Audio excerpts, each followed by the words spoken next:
You'd have to be nuts to trust a magician. I learned that lesson the hard way. And then, if you can believe it, I actually became a magician's assistant. That part was the Rainbow Girl's fault. But the rest of it, I blame on a little dog named Flip. The trouble started the second Friday of 7th grade. Damon Rayburn shoved me out of the lunch line. "Thanks, Coffin," he said. "For what?" I said. "Offering to buy me a slice?"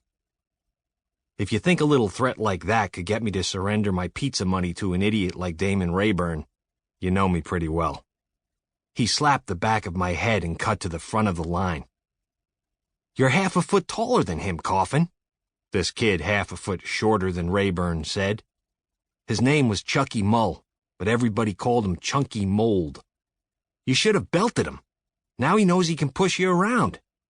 "Allow me to quote Yoda from The Empire Strikes Back," I said. "A Jedi uses the Force for knowledge and defense, never for attack." "You were being called upon to defend your inalienable right to eat meatball pizza," Mold said. "Yoda also says don't be a wimp." Yoda never uses the word wimp. He says, "Fear is the path to the dark side." Dude, hello, the Phantom Menace? There was no debating Mold on this stuff.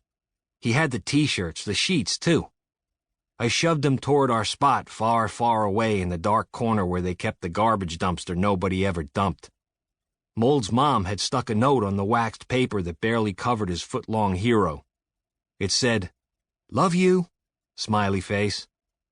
He tossed the note and crammed a hunk of sandwich into his mouth. "Any chance you would consider splitting that with me?" I said. "Come on, Mold, you'll never be able to finish the whole thing." "Watch me," Chucky said. Holy crud, here she comes. Mrs. Pinto worked her way toward us. She was really pretty for a principal, or even a normal human being. "Hi, guys," she said. "Good, how are you?" Mold said. "If you ever need anything, stop by my office, okay?" "You too," Mold said. Mrs. Pinto patted my shoulder as she left. "She totally just touched you," Chucky said. "You, a loser, caressed on your loser shoulder by Mrs. P. I sent her the wink almost like 4 hours ago now. Nothing. Why are you staring at me like that? Dude, the emoticon? Are you visiting from the Stone Age?" "I know what the wink is. I just can't believe you sent her one." "So?" "She's old. Mold, she's like 30. It's not what you think. On Facebook, the wink is a sign of supreme respect.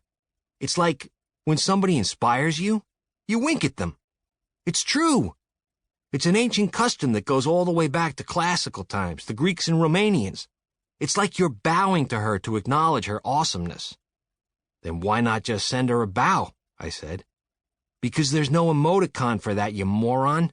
Just because she has a totally amazing butt doesn't mean she can't be my hero, too, for her, incredible wisdom and everything." "That's why you winked at her," I said. "Her wisdom." "What do you know anyway? You're not even on Facebook. It's a real thing, I swear. In many cultures, it's considered rude not to send the wink." He batted away a fly from where the peanut butter slimed his lip like a gluey booger. I had to believe him. Firstly, because you can tell when somebody's lying, and he truly didn't think he was. And most of all, because he was right about me not being on Facebook. The whole friends thing, it wasn't really happening. Even Mold was more aggravation than ally. I moved to the neighborhood less than 2 years before. In a year, me and my mom were heading to Florida, right after she retired. We could live great down there for cheap, she said. I figured, why bother making friends when I was out of here pretty soon? "Chucky, not even a bite?